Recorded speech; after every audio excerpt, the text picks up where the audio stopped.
Need to know. San Valero, the patron saint of Zaragoza. Feast day, January the 29th. Christmas, the eating indulgence festival that refuses to die. Here in Zaragoza, the enthusiasm for event-based eating continues right to the end of January with the Feast of San Valero, when we all meet with the family, eat gambas and so on, but then indulge in another round of roscon. What is this roscon of which you speak? This is a ring of sweet bread, much like a large donut, sliced in half, filled with cream or custard, and decorated with desiccated fruit. The tradition of roscon consumption on San Valero is not as old as people may want to believe, and dates back a mere quarter of a century, when the local council started serving a giant roscon in Plaza Pilar. So, San Valero, or Saint Valerius, who was he? A baker? Not that we know of. Valerius was the Bishop of Zaragoza from 290 AD until his martyrdom in 315 AD. We know very little about him, there not being many records that survived from that period, but it is widely believed that he had a speech impediment that meant the deacon, Vincent of Zaragoza, acted as his spokesman.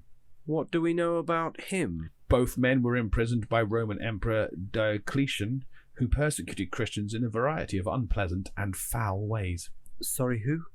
You heard me right. Diocletian, Roman Emperor of the East. He was from Split in modern-day Croatia. And Sorry, in the East? Hush now. Look him up on Wikipedia and learn about the rise of the Byzantium Empire. Is that not an episode of Doctor Who? Shall we return to the topic of San Valero?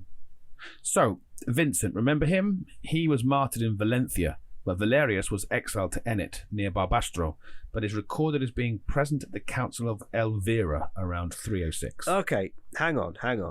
How did he communicate if his spokesman had been killed, and while we were at it, the Council of Elvira? How did early 90s computer game characters sneak into early Catholic history? The Synod, or Council of Elvira, was a meeting in modern-day Granada at a place called Eliberi, hence the name Eliberi, Elvira. Yeah, they agreed 81 canons regarding order, discipline, and conduct. Canon 36 forbade the use of images in churches. That was to be one of the major issues of contention after the Protestant Reformation many centuries later. We do not know how Valerius communicated without Vincent. Perhaps he was the unintentional inventor of dinner party charades. Very complicated. Anything more to tell? Not really. It's all a bit unclear, to be honest. His relics were discovered around 1050 and are kept in a chapel dedicated to him in Laseo Cathedral in Zaragoza. It is an impressive Baroque monument to him, Vincent, and Lawrence. Wait, Lawrence, who was he? Can't help you there. Either Vincent's replacement or the man who invented roscon. Well, thanks for nothing. So, what events take place? As with most festival days in Zaragoza, it is known as an open door day, where council museums and galleries are all open for free, and there is a giant roscon in Plaza Pilar. 2017, however, was fraught with controversy, as our bank holiday had been moved to October to create a longer bank holiday over the Pilar festival. This annoyed the traditionists, but what with the weather in January, it was not really a great loss.